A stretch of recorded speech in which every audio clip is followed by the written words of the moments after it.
নমস্কার বন্ধুরা, অঙ্গনাস রান্নাঘর চ্যানেলে আপনাদের সকলকে স্বাগত। আজকে আমি আপনাদের সামনে একটা নতুন রেসিপি নিয়ে হাজির হয়েছি।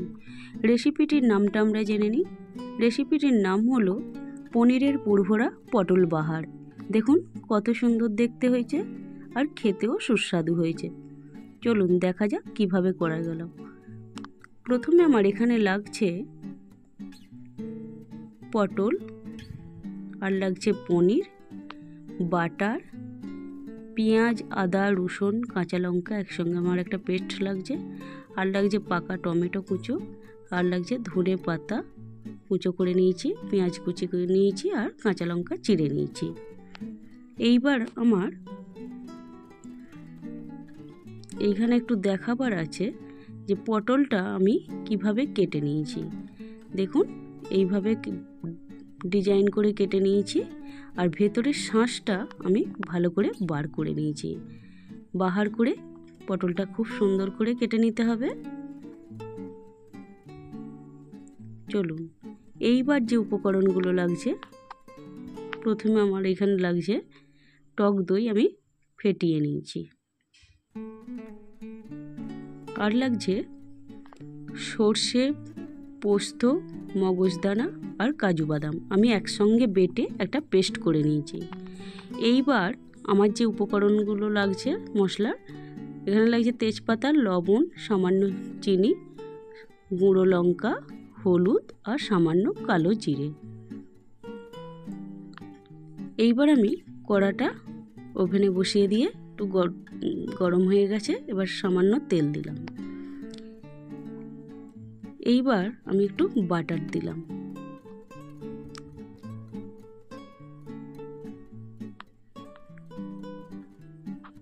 বাটার দিয়ে দিয়েছি, আমার তেলটাও হয়ে গেছে। এইবার আমি ওখানে পেঁয়াজ, আদা, রসুনের যে পেস্টটা করে রেখেছিলাম কাঁচা লঙ্কা দিয়ে, ওটা সামান্য দিয়ে দিলাম, দিয়ে একটু লবণ দিয়ে দিলাম।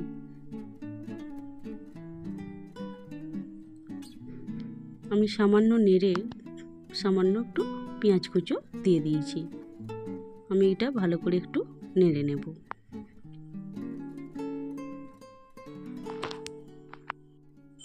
এবার আমি ওই যে পনিরটা রেখেছিলাম ওইটা গ্রেট করে দিয়ে দেব।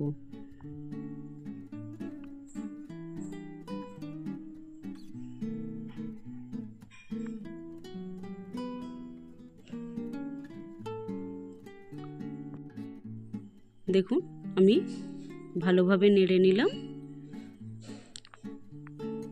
এইখানে আমি এইবার গুঁড়ো লঙ্কা, হলুদ, চিনি, লবণ যা উপকরণ ছিল সামান্য করে দিয়ে দিলাম। এবার নাড়তে থাকবো। এটা আমি এইভাবে নেড়ে আমি সামান্য ধনেপাতা এতে অ্যাড করলাম। এইভাবে আমি পুরটা রেডি করে নেব। এইবার আমি পুরটা তুলে নেব। আমার রেডি হয়ে গেছে, পুরটা এবার তুলে নেব।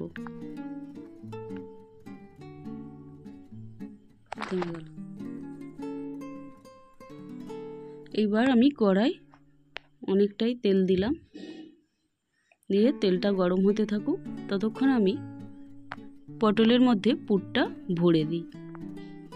দেখুন এইভাবে আস্তে আস্তে আমাকে পুরটা ভরে নিতে হবে।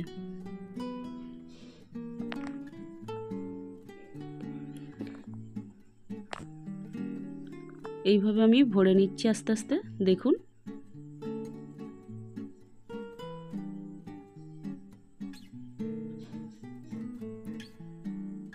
এইভাবে প্রতিটা আমি পটলে পুর ভরে নেব।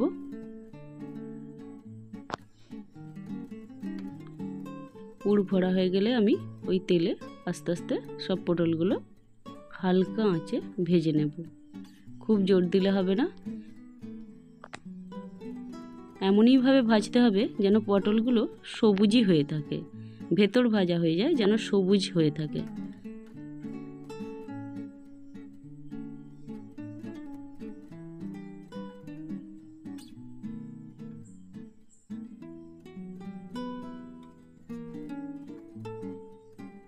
দেখুন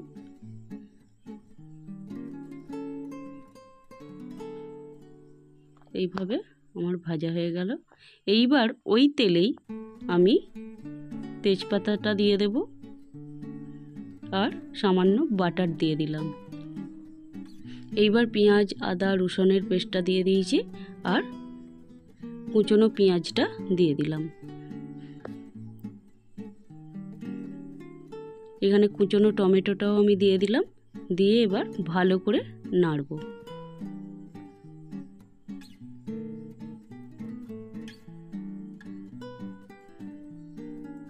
এরপর আমি চেরা কাঁচা লঙ্কাগুলো এইবার অ্যাড করলাম। এরপর আমার যে যে মশলাগুলো আমি দেখিয়েছিলাম সেইগুলো আমি দিয়ে ভালো করে একটু নেড়ে নেব।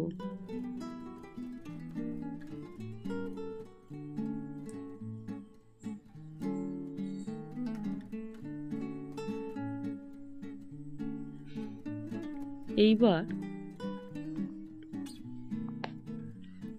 আমি ওই যে পেস্টটা করে রেখেছিলাম, কাজু পোস্ত সর্ষে বাটা দিয়ে যে পেস্ট করে রেখেছিলাম ওই পেস্টটা অ্যাড করলাম। দেখুন মশলাটা আমার তেল ছেড়ে এসেছে, তার মানে আমার মশলা কষানো হয়ে গেছে। এইবার আমি ওখানে টক দইটা যে ফেটিয়ে রেখেছিলাম ওটা দিয়ে দিলাম, দিয়ে ভালো করে নেড়ে নেব। নেড়ে আমি এবার সামান্য জল অ্যাড করব।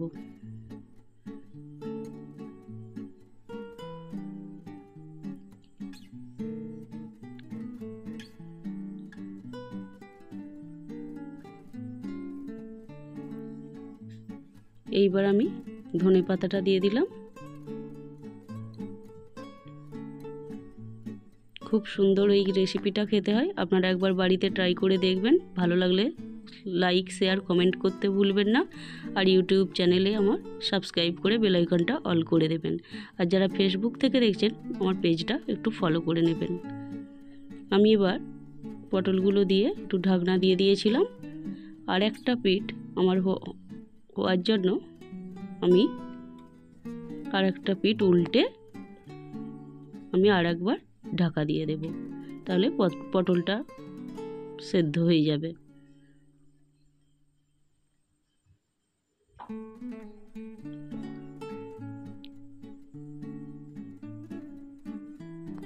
সেদ্ধ হয়ে যাবে।